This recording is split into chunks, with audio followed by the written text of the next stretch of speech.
Attention pro athletes. Want to secure your financial legacy and thrive off the field? Oakbridge Wealth Management, led by wealth manager Chris Anicetti, is your dedicated financial planning ally. But don't take it from me.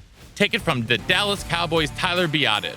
He says, Chris set goals financially and has been incredibly impactful in my journey in the NFL. Experience our customized, comprehensive approach, trusted by top NFL players. Don't leave your financial success to chance. Connect with Chris on Instagram at OakbridgeWM_Anicetti. That's OakbridgeWM_ANICETE, and let Oakbridge Wealth Management guide you across the goal line.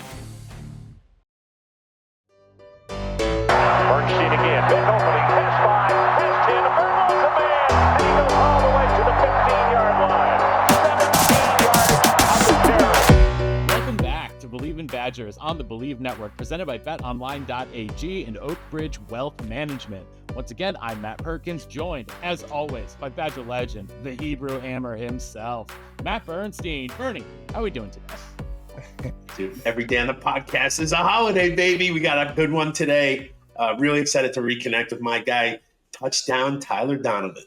It's good to be here, guys. Well, listen, we really appreciate it. This has been a long time coming. I know we tried to organize this one for a little while now as Bernie gets the work going on in his house.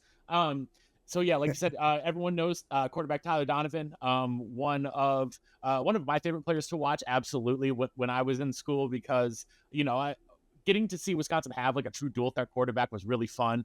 He was sort of the prototype. We're going to get into that here in just a minute. Before we do, want to remind everyone that we are presented by BetOnline.ag, where they continue to be your number one source for all of your online sports wagering needs. You name it, they've got it over there at BetOnline. Head on over to the website or use your mobile device to sign up today and receive a 50% welcome bonus on your first deposit with our promo code BELIEVE. That's BLEAV. BetOnline, where the game starts. We're going to start, Bernie. Wait, I have a question. I have to ask this. I have to ask this question before we start. Tyler, did Kevin Costner ever call you and draft you? He did not. He did not. But I got a call from how I found out about that situation was I got a call from a few reporters out of Madison. So that's where I got the. Wait, so they didn't tell you that you were going to be in a movie or your clips were going to be in a movie? They did not. I think they contacted UW and they talked to them. Before all the changes to the NCAA and stuff. But I think they went through them to get the rights to the film and stuff. But hey, I was happy to see UW get some. Dude, I know we got to jump. We jumped right in the deep end, but there is nothing cooler than watching a movie. It's called Draft Day with Kevin Costner, and Pretty Woman's in it. That's not the right thing to say, but Julia, honey, what's her name? Julia Roberts. Yeah. Thank you, Matt Perkins. You are my honey. I know. It was a great movie. And then to see clips of Tyler running and spinning and throwing. And I think Travis caught a touchdown. Like, it's just so cool. And I'm like, wait a second. I know Tyler didn't get paid for this. No. But now you would have made $1 million on that movie. Yeah. This day and age, who knows? But yeah, it was, it was cool. The whole storyline was kind of depicted things in some negative ways, but ultimately it's good exposure for UW, and that was cool to be in. Dude, did your parents call you and be like, you're in like a big screen movie? They definitely went to see it. I think they were the first to go watch that film, but they were probably more excited than I was. I find it to be, I love how they called UW and like, can we just take these clips of like a specific person without even asking him if it was okay? It's so crazy right now. I'd be interested to hear the story behind why they went that route, where the premise of all that started would be very interesting to now we hear. just need to get Kevin Costner on the podcast. We do. We should get Kevin. That would answer some questions, I think. That would be a fun one. But we're here not to talk about Kevin Costner, though, as much fun as it is. We're here to talk about you, Tyler. And so before you became one of the most ballyhooed quarterbacks in the history of the state of Wisconsin, let's go back many, many years before that. One of the first things we ask people, how did you get into football? Like, how does football become part of your life growing up? I grew up in a a family that was always heavily involved in sports. Remember growing up with my mom's brothers. She had 4 brothers, and they were kind of like my role models growing up. Heavily involved in 3-sport athletes. So, and then they played. 2 of them played minor league baseball. So I grew up in that. I remember growing up in the dugouts, being a little young buck, 5-6 years old, and seeing guys just, hearing stuff that I probably shouldn't have always heard, but I probably got that embedded into me through those early years. My uncles being heavily involved in sports, and then they were really big football guys, but football was always my passion early on. Starting the youth ranks, playing youth football in Brookfield. That's where I grew up. It was Brookfield East, which is Brookfield Central was the other school with Joe Thomas and Strick and Steve Johnson. So that's where I really started getting heavily involved in football, youth ranks, and had my dad as a youth football coach, and all he did was throw early on. This is 6th, 7th grade. So he really really propelled my career early on, being exposed to throwing the ball in the youth ranks, probably more than. And you started day one as quarterback? I came in as my 5th grade. I came in as running back, and then I was throwing in practice, and the head coach was like, we need you to play the quarterback position, and then it was the rest was history from there. But yep. Wait, so what other sports were you playing, and how did you decide that like football was going to be like the path for you to college? I mean, early on, I just the playing in the youth games. I think early on, I kind of knew where my passion was at, and I started doing a lot of camps early on throughout Wisconsin. Did the Jeff Turkey camps. I don't know if you guys ever heard of him, but then eventually I actually did a couple UWM camps where that's kind of like that's a really good story right there with how I really started getting involved with football, doing the Wisconsin football camps and working with Daryl Bevel. And this is with the early years with of Coach Hort, our running backs coach, Coach White. I remember being a little 6th, 7th grader and seeing these guys and going to their camps and really starting to get a love and a passion for the game at those camps, and really seeing that I actually could be really good at the sport as well. So I never thought of this until you just mentioned it, but as an in-state kid, like you literally could go get coached by the coach who might be your coach. Yeah. If that makes sense. Yeah, it was crazy because I at the time I wouldn't have known, but yeah, it's kind of a cool story to see where I started and where I ended up. And that was a big reason why I ended up choosing Wisconsin in the end, was just those relationships and the loyalty of the UW program. So you're moving up in high school. You're obviously dominating Wisconsin. What's it like then? Like, when do you know like Wisconsin actually becomes somewhere where, like, is Coach Horton calling you? Does he keep up with you as a 6th grader until you're a senior, or like does he come back in when you're a sophomore? Yeah, it was. So I really got my exposure my freshman year, sophomore year of high school football. That was my last camp at UW. Again, we at Arrowhead, we ran the wing tee, so it wasn't, my film wasn't gonna really make or break. It wasn't gonna showcase me who I really was as a football player. So where I really got my in was going to these camps and playing. That's where I really got my exposure with these guys.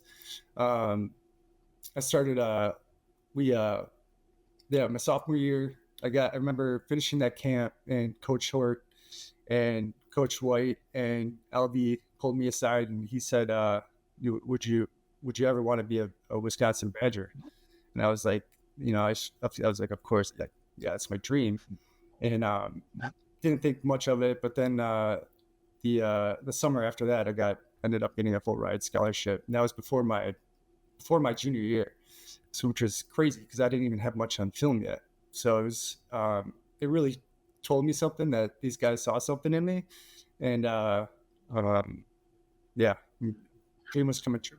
Was there ever anyone else in the picture? Like, was it all? I mean, look, to be Yeah. fair, like in 2003, like people committing before their junior year wasn't super common. So how many other schools were sort of like in the mix for you? So yeah, that was definitely like a crazy, like I couldn't believe that I was getting offered that early with not much on film, running a wing T offense, not throwing the ball. We probably threw, 20 times max. That would be max in the wing T. That was more than Arrowhead had ever done at the time, anyways. But where was it going? What was the question again? So I mean, were there any other schools in the mix? Yeah. So yeah, getting back to that, they after my junior year, I got invited to the Nike Combine, which is where I went up and again got a lot more exposure on the national level. I remember that camp. It was a lot of big name guys. Chris Leak, Vince Young was there. That was his senior year, and Reggie Ball, which is actually Roderick Rogers. That was Rod's QB down in Georgia. And you and Rod came in together too, which is We did. And I ended up finishing top 3 with them. It was like top 5, and I fell in those ranks, and that's where I really started getting my exposure to other schools. Got mostly all Big Ten, but I got some stuff from Texas and some other big name schools. But in the long run, I always knew I was going to Wisconsin. That's where my heart was. Can I ask a weird question, Tyler? Yeah. Did you go to the Nike camp? Did they invite you? Like, what's the reasoning? You already had a scholarship. That's where you wanted to go. But, Yeah. you go to Nike to get better, to just compete with other people, to because it's Nike and you get free stuff? Like, what is the thought behind Honestly, that? yeah, for me, I don't know. Did you do one, Bernie? Did you do that Nike camp?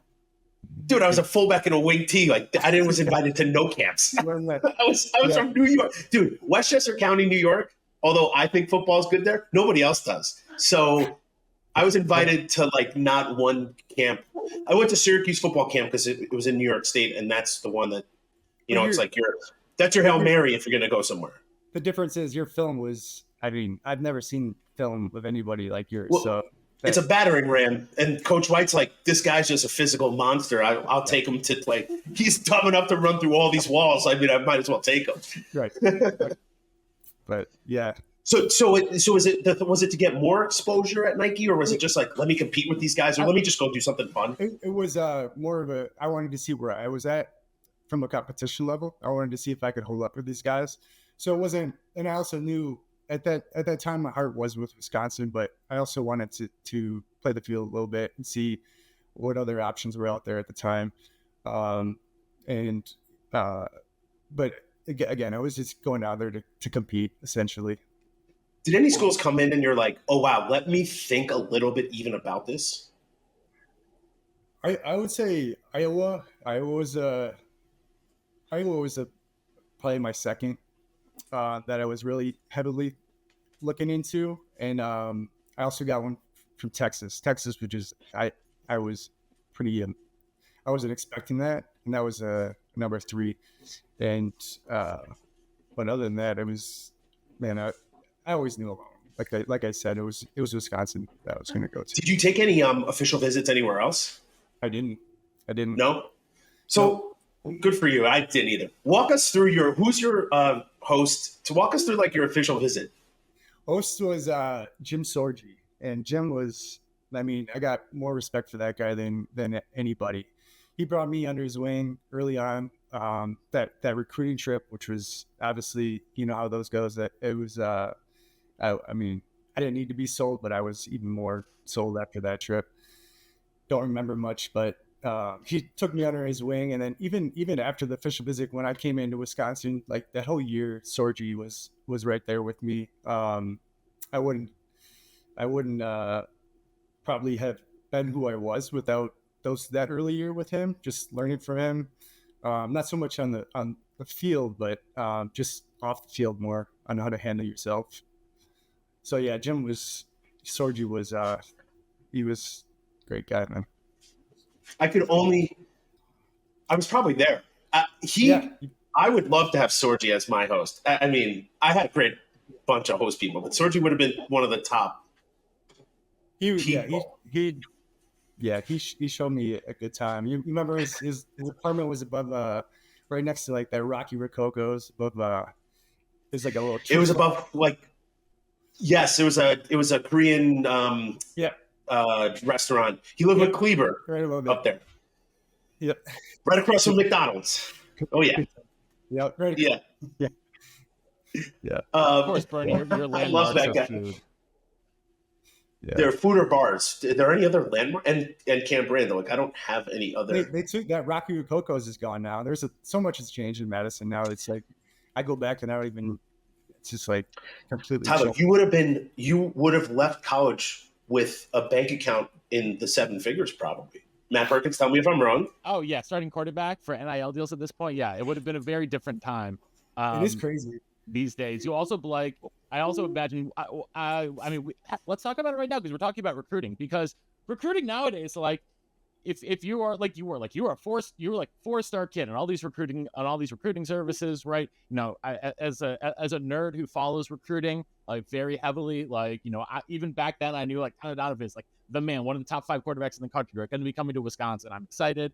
But nowadays, like, you would be flown out on like private jets to places, and people would be like offering you like millions and millions of dollars on basically on the spot to sign.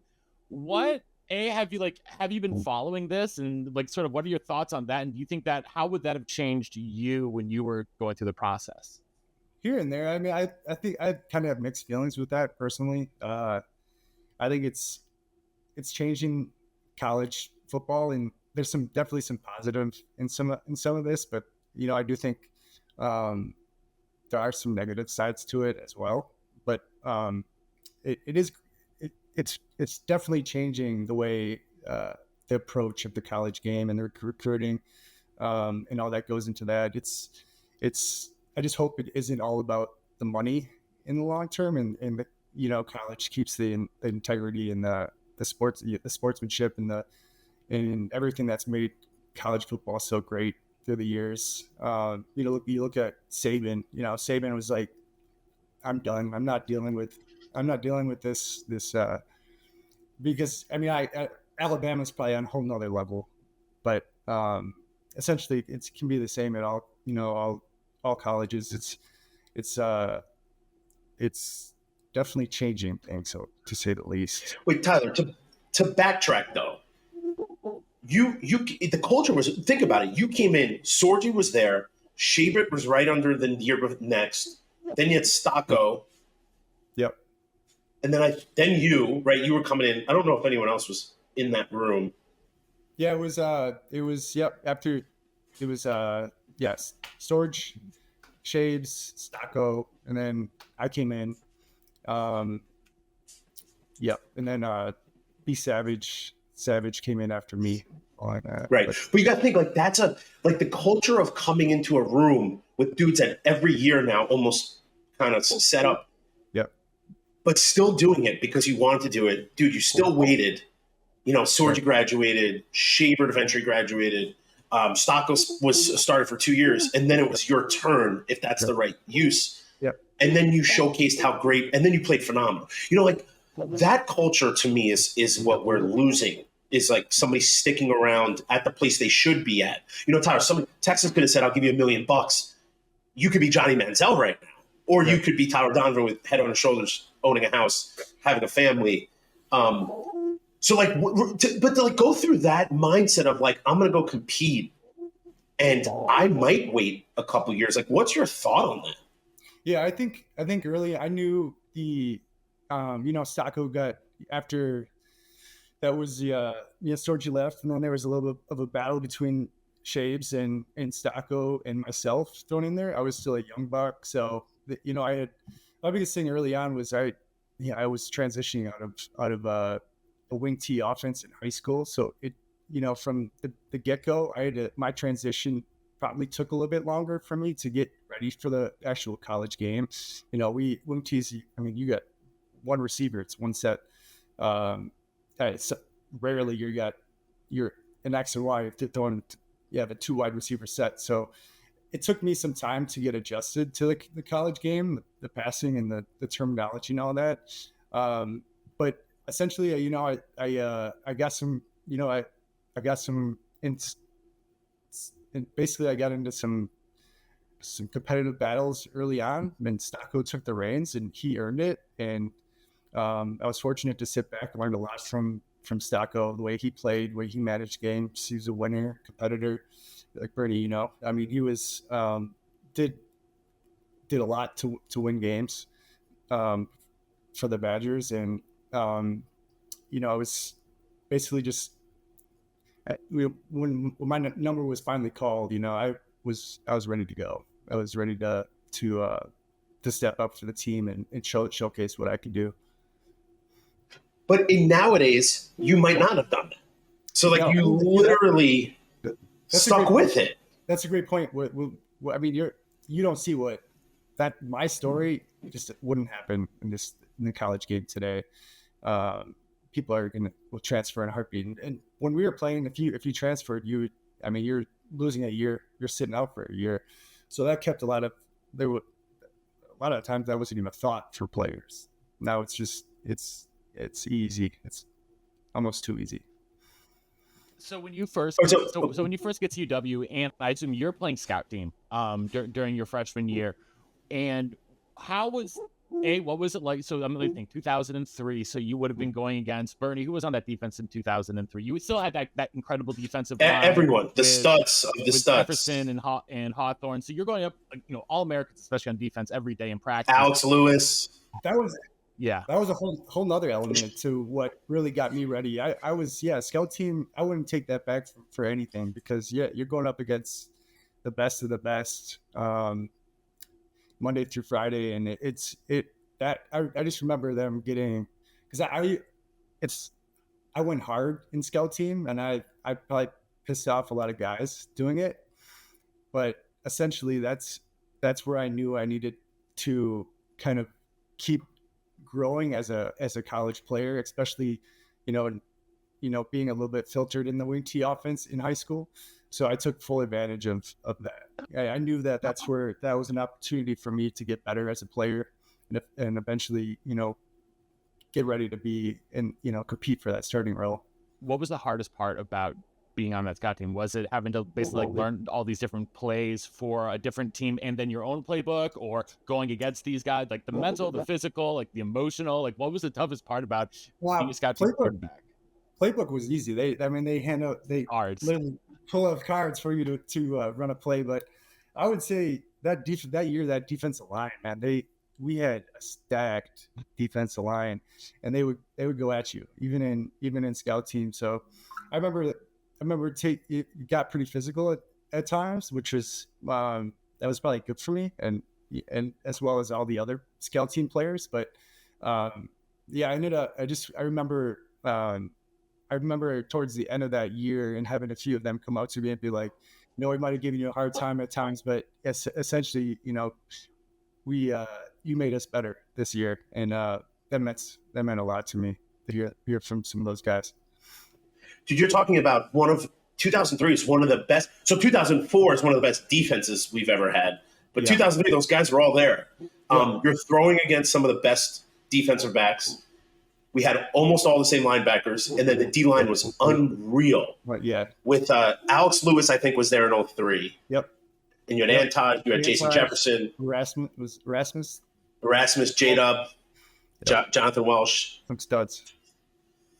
Dude, and not only that, you came in with a bunch of guys who were on the line there. So what was it like becoming like a team or a camaraderie with some of the guys on the scout team? It was good. It was. I think that's where it all starts. You know, with your recruiting class. I mean, you probably have 1 or 2, 3 guys that ended up not redshirting and they're playing a little bit, but the nucleus of your guys are banging it out on the practice field with you and going head to head, and that's where you really start to learn about who you are as a as a class, as well as, you know, who's going to go to battle with you. They those early years can be tough. Like, Bernie, I mean, it's your freshman years. You're we can even talk about the seminary, but even in season, they'll see the guys. I think you can tell early on who's going to succeed and who's not. But ultimately, you're building that camaraderie early, and you're just getting ready to set yourself up to help the team however you can. What's your worst memory of the seminary? Seminary. I mean, Bernie probably. Well, my early years was. I had 2 years at the seminary, and then it's when they shut it down. Bernie, was the last seminary year at your senior year? I did 1 year, like at the stadium when we did that. Yeah. So I did 4 seminaries. I did 3 or 4. That was like 5 years, 5 seasons. It sounds Did I like do 4 tours. seminaries? Like I did 4 tours at the seminary. Not one of them was better than any other one. They were all hard. The first one's definitely the worst. You know nothing, and you walk in. That's why I can't wait to hear. Like, you walk in, and you have no friends. You have I came to college with all my stuff because I had nowhere else to go. There's no computer. There's no cell phone. There's no Wi-Fi. The only thing you had was like a TV that had 4 channels, and they didn't really work that well. And there was no good channels, and like 3 video games. Yeah. Like, there's no newspaper. Like, you do nothing about the outside world. Yeah, you got there's not much that's going on outside of football, but it was I remember my first year at the seminary, and it was just I mean, as a freshman, as you get older, it's probably gets a lot easier at the seminary, but that's when we had the old school coaches. I mean, Coach White, Huber. I mean, these guys are old school, so they, there's as coming in as a freshman, not only dealing with the mental physical aspects, but just the grind of getting, from the coaches that are just tough, and then there's still hazing going on. So there's a lot to deal with as a young buck. But essentially, it made, I wouldn't take anything back, because it makes you, essentially makes you who you are, or ingrains a lot of things that help you down your career. You can persevere pretty much through almost anything. Exactly. Yep. Wait, Tyler, who was your roommate? I had my roommate was Stacco, and then who did I have? My freshman year, I didn't have anybody. I was by myself, and then sophomore year was Richard. Sophomore was with Stacco. How on earth did you get your own room? I don't know, man. I don't know. But dude, it's so Tyler, think about just from the little things were the hardest things for me. Walking one more flight of stairs to the top when you weren't a starter was so annoying to me, because you had to walk 20 more stairs. They didn't have doors on the bathrooms in your specific room. So dude, it's so funny. Bob Doherty and we came in together. We were roommates there, and we were messaging today, not about this, but like every day he'd wake up and I'd be sitting there in the bathroom, and there's nowhere to go. Like we made eye contact. Like I was like, dude, I'm so sorry. There's no door. Like, why is there no door on this room? It's those little things of like, you had to wake up and go get your ankles taped first so you can be fast to eat, to go out. Like, it's just, I just didn't. And then I didn't know any of the plays, and I couldn't learn fast enough, and I was getting killed my freshman year. Like, it was just like survival every minute of every day. Yep. That's how it was. It was tough, man. Seminary was probably one of the hardest things to get through my whole college career. And nobody likes you because you're brand new. No love. Yep. No love. The coaches don't care about you. Like, you're a Coach White. You loved me when you were recruiting me, but now this is a weird dynamic. You have like 3 dudes. Like, AD used to come up to me and be like, "Hey, dude, just stick with it." Like Russ Coons, and like even Chad sometimes would be like, "Dude, this sucks, but you got it." Yep, and that's how you get through it, right there. What you just said. That's it. It's like you guys, your teammates that just got to fight through it. It gets better, but dude, lifting in your cleats, like, there's nothing good about that place. Yeah, late night meeting, everything was actually the late night meetings were the easiest part. Because you're nothing to worry about. Yeah, just the grind, that little stuff that is, and the just the constantly doing the same thing over and over again. It's a grind, but It's called insanity. it's insanity. It was insanity. But you know what's crazy, Tyler? What was that first? So the first year we didn't go there. To me, I was sad. I was a little sad. It was a whole different just world. I was too. Also, I mean, like I said, as you get older, that those scenarios get a little bit easier with experience and whatnot. But yeah, it almost felt like we were missing something. It was almost too easy, to be honest. It really was almost too easy. It's easy, yeah. But Attention athletes. Do you want a frictionless and tailored financial planning experience to secure your future? Well, look no further.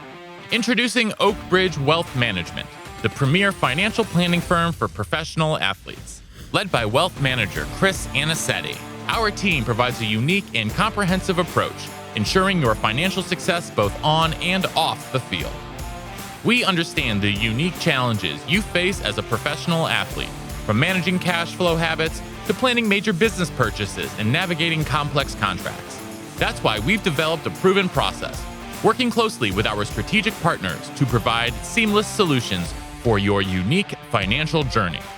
Our services evolve with your career, offering short, mid, and long-term goal setting, portfolio optimization, real estate investments, and more.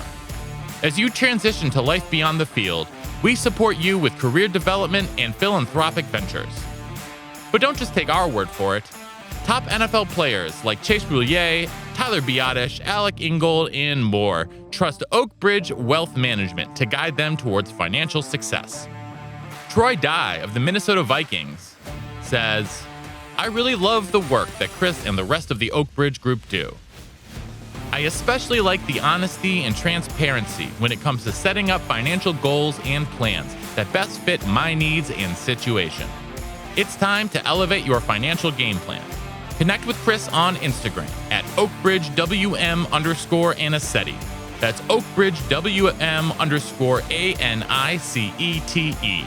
And join the winning team.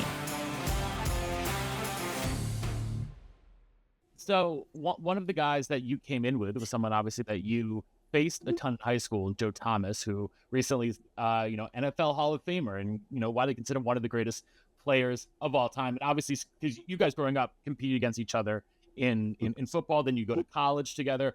What's it been? What was your relationship like with Joe, from high school on? And then what's it been like to sort of watch him go on and take these next steps? I mean, everyone always says, oh yeah, we always expected it. But like, did you have expected what has become of him?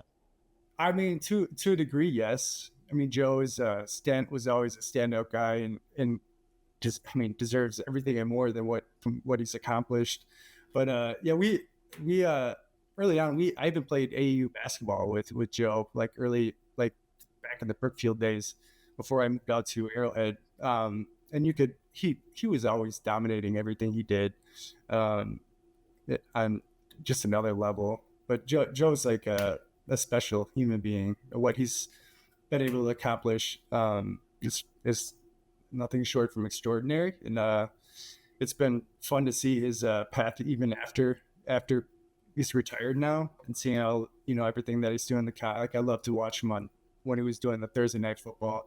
He's such a well-spoken guy and has so much insight to the game. So it's been, but competing, we didn't ever get the chance to compete against each other in high school. But it was when we heard that he was coming to UW in our class. It was that definitely changed some things for us as a group. It must have felt nice knowing that you're coming in with like one of the great left tackles. We wouldn't even have known early on how good he was going to be, but you knew he was going to be good. But where he took his career and is, I think he's a Hall of Famer. There's not much needs to be said about that. Dude, he came in. He was not a big guy. Like he was tall, but he wasn't like huge, like a lineman. Just strong. I call him Jason. I call him Jason from the movies. Like was unkillable. Like he could just walk. All he had to do was walk, and he would chase down people who were sprinting away. Like it was just he just was unstoppable. That's just what I remember from when he came. My first official start was at Iowa This was in 06. Stock went down with a game before that. We played Penn State, and Stock went down with a shoulder injury.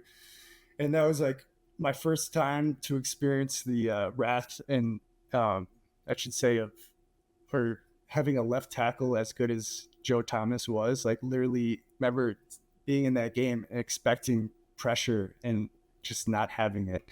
The guy was just you just didn't have to worry about your backside at all with Joe. It was just made things a lot easier for us quarterbacks. That's for sure. Well, what Wait, so was talk. that? What were you? I was saying, talk about that first start. Yeah, man. Because like obviously, Stock had been the starter for it was his second season as a starter, and he'd done pretty well. But like you said, he went down with injury, and That's his third season as a starter. One of the it's his senior year. Oh, third year. Sorry, yeah, that's right. Shoot, yeah, 2006. I'm thinking 2005. And he comes. I always tough. Like, what is that? What's that like for you? What's going through your head? And what helped you sort of get ready for that moment? First out, it was pretty surreal, knowing that my first official start was gonna be against Iowa, a team that I kind of had some love for in the recruiting process, and then that point in that year, it was a very pivotal point in the season. It was the last conference game. We had one loss, so there was a lot riding on that game. So I had set myself. I was ready to go, man. All the years, all the hard work that I put in the years before that, this getting that opportunity, and those opportunities are hard to come by. And when I got my number called, man, I was gonna do anything to not let my teammates down and find a will to find a way to win that game. You're selling yourself short, dude. You balled out in that game. That game was freaking awesome. I remember being like, yo, this guy's the truth. I'm so excited for everything that is coming. Because that to get a win at Iowa in your first game, 2 touchdowns, like no picks, like you played a great game. Like that must have been, especially because you've talked about like you had been sitting and waiting your turn and biding your time. Like what are your emotions going through both during and after that game? Wait, hold on. We also haven't won a game there, or we haven't won a game against Iowa in like 5 or 6 years. That's the thing, yeah. I was not at that time. It was a very tough place to win. I mean, yeah, Bernie, you know that it was a hostile environment. Iowa versus Wisconsin, it was always a battle, no matter what. And then, given the being at Iowa, the fans are literally, you can touch the fans behind you, so they're right.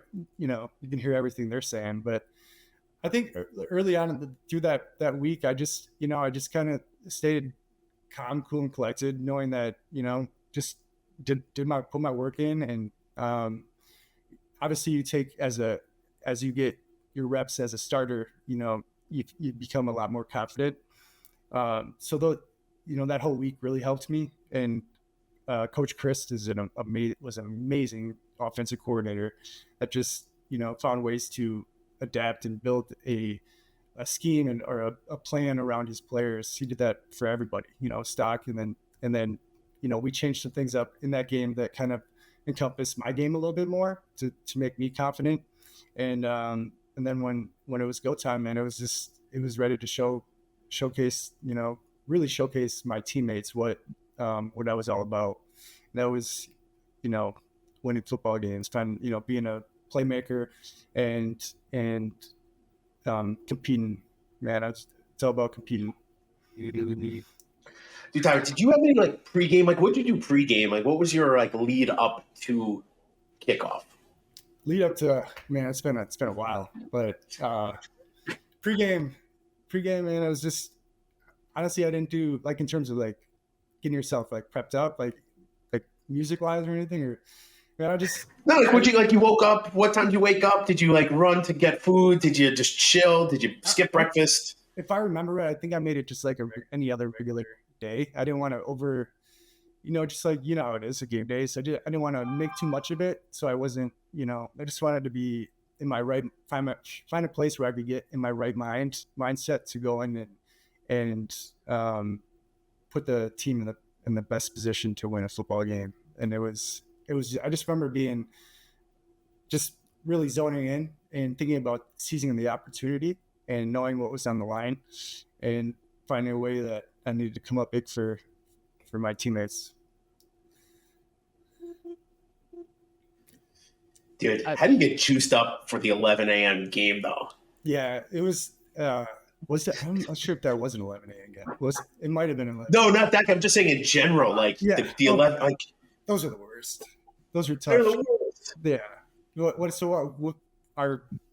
We got a knock on our door at what time in the hotel? Probably like It's like 6:30, 7 o'clock. Yeah, 6:30 was. And then we got asked, and then heading to the stadium around 8 o'clock, 8:30. It was probably before that, but yeah, those were tough. Those early games were, and I think everybody can attest. Even fans probably don't really enjoy those 11 o'clock games. But Yeah, they're definitely tough. They're definitely not the favorite.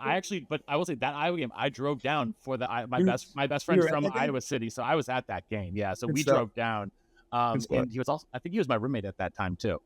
Maybe not. I don't know. Either way, we were at that game. It was like, like I have like a couple like very vivid like college football memories in my life. One is Bernie under the lights against Penn State, and one of those is the Iowa game. So for me, like that's really cool, bringing back a lot of memories. But going into your senior year, you had started 2 games as a junior. You'd gotten those 2 wins. You looked really good in both those games against Iowa and Buffalo. Stock comes back and plays the bowl game as his last game as a Badger. But then going into 2007, right? Like Wisconsin, 2006, awesome year. Finished with a really strong record, a really great bowl win over Darren McFadden in Arkansas. And so everyone kind of knows that like you're the guy. It's your turn. Like I said, you've waited your turn. You've proven that you're able to do on the field. What was it like to, even going to spring practice, knowing that like you now have to be, starting quarterback's always going to be a leader on the team? What was it like to know that you had to step up and not just, be the best player you can on the field, but have to start to lead a group of 105, 18 to 23-year-olds?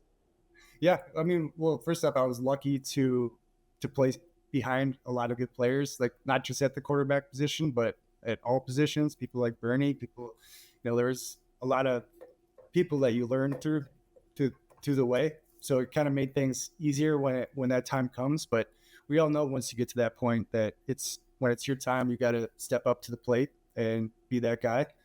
I did still have to compete even my senior year for it. That's how it should have been. I think that ultimately made me better going into that season. No, that Alan Everidge actually came in and he was gonna transferred in and he was competing with me that year.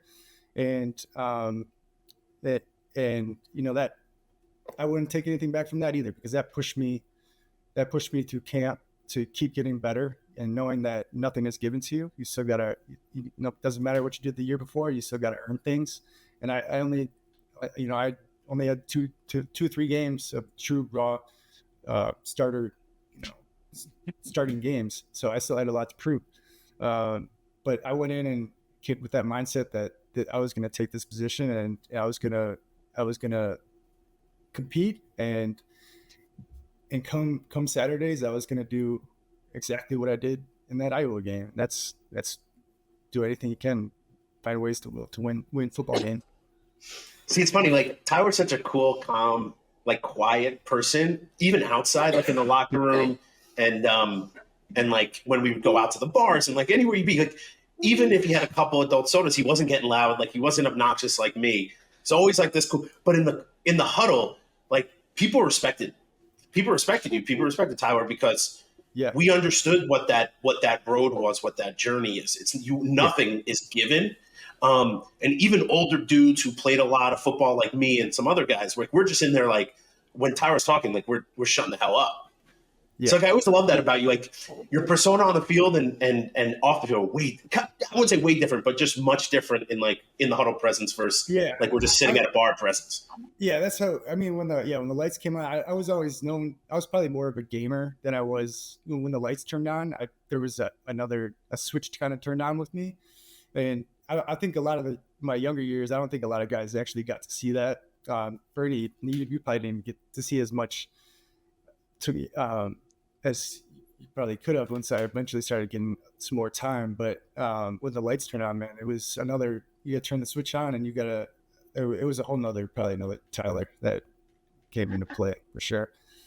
And I needed that because I am very. You're right. I am very very quiet usually, and but to succeed, yeah, there's another element needs to come out in you when you get in that huddle, and you demand respect, and you got to go out and perform.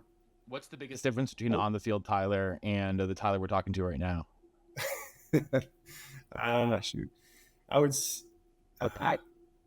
say you probably would see, man, definitely a more competitive edge, more of a competitive, less low key type of individual for sure. What do you think? What was the biggest change from like your practice self to like your game day self? Practice self to I think I just that's when I was always at my best when things are, I was early on like we talked about a little bit, like practice squad.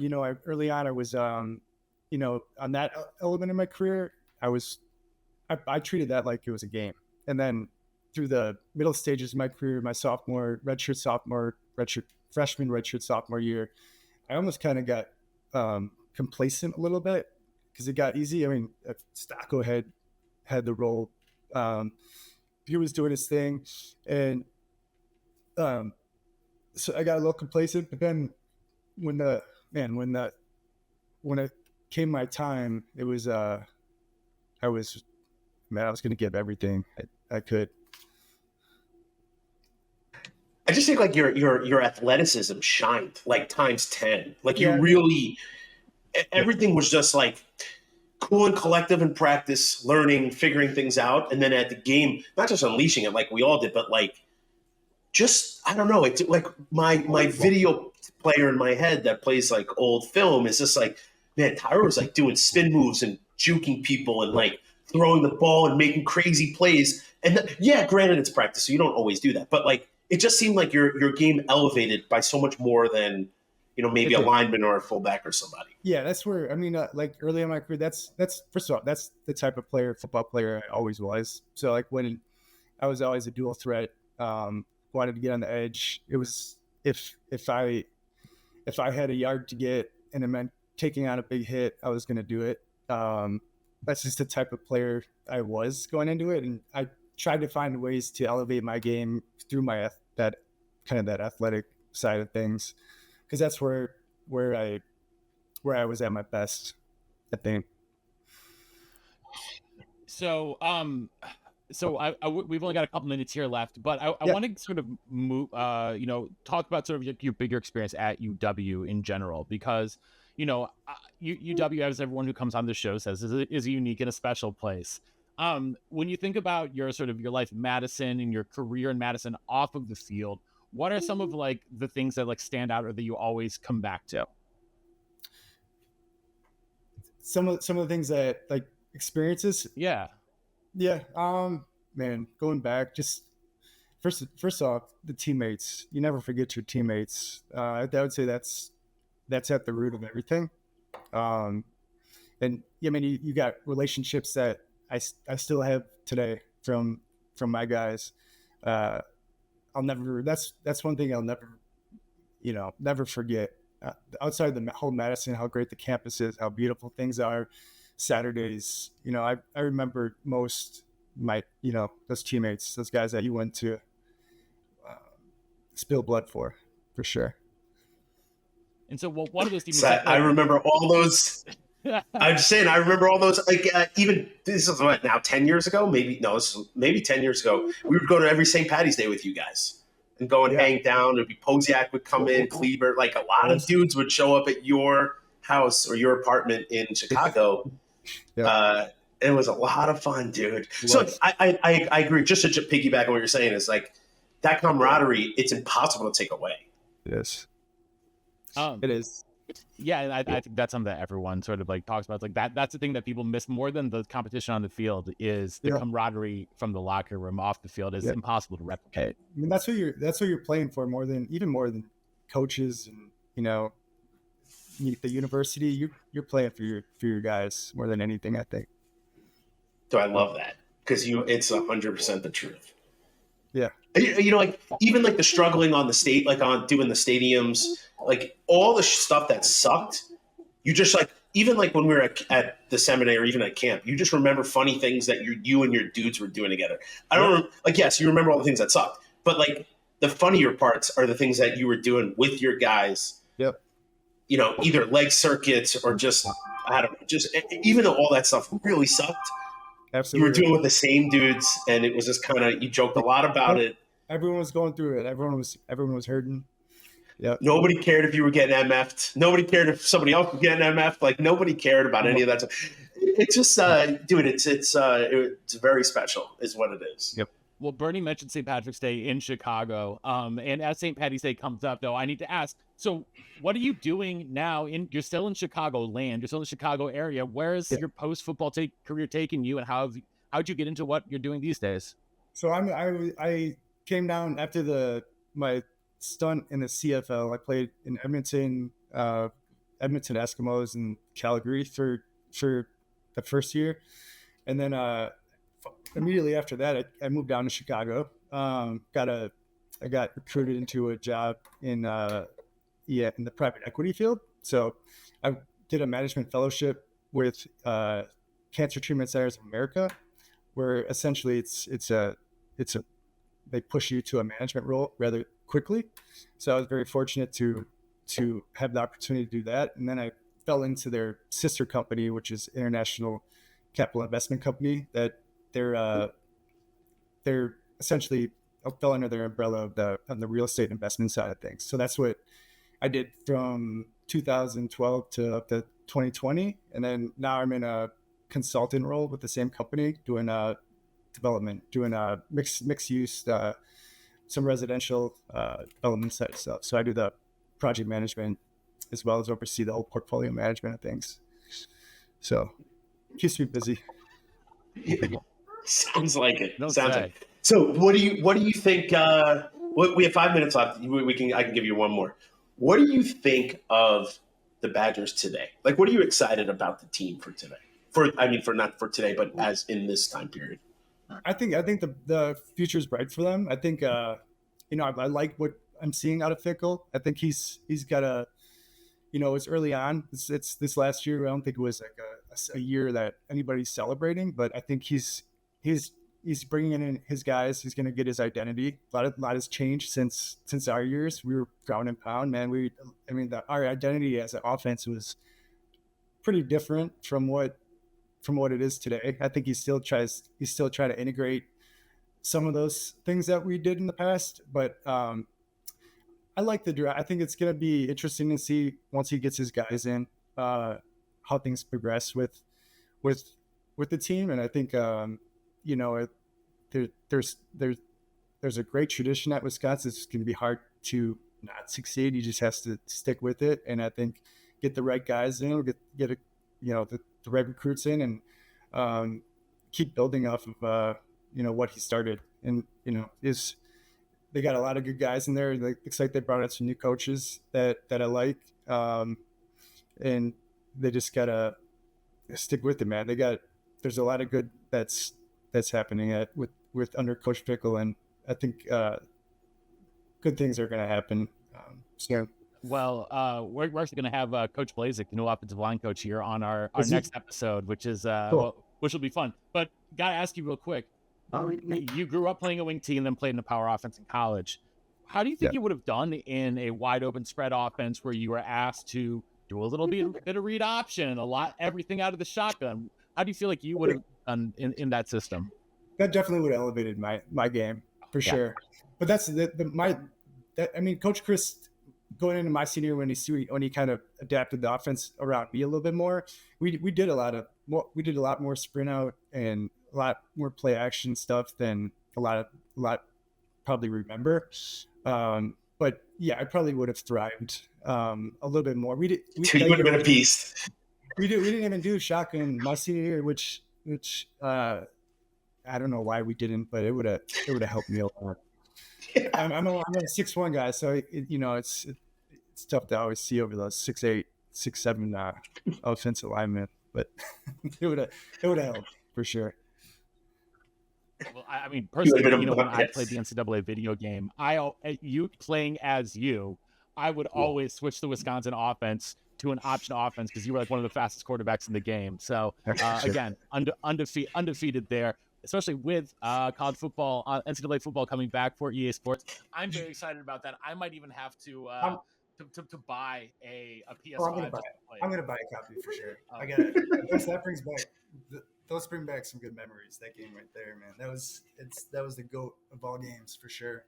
Oh, it absolutely was. You got to put Bernie in at running back too while you're at it. Oh, absolutely. You kidding me? Dude, I don't know why, but I fumbled almost like 1 out of 5 times I touched the ball. Believe me, I gave it to the fullback, aka me, every time it was short yardage, multiple times, and every 1 out of 5 I'd fumble. I don't know. I should sue EA is what I should do. Yeah, that's not right because you never fumbled. So Yeah. No, absolutely not. Well, Tyler, we cannot thank you enough for joining us here today on Believe in Badgers on the Believe Network, presented by BetOnline.ag and Oak Bridge Wealth Management. Like I said, we'll be back next time with Coach AJ Blazik. And so, everyone, thank you for tuning in wherever you are watching or listening. Subscribe, rate, review. You know the process. You know what to do. Again, thanks for tuning in. And until next time. Tyler, thanks, man. Thanks for having me, guys.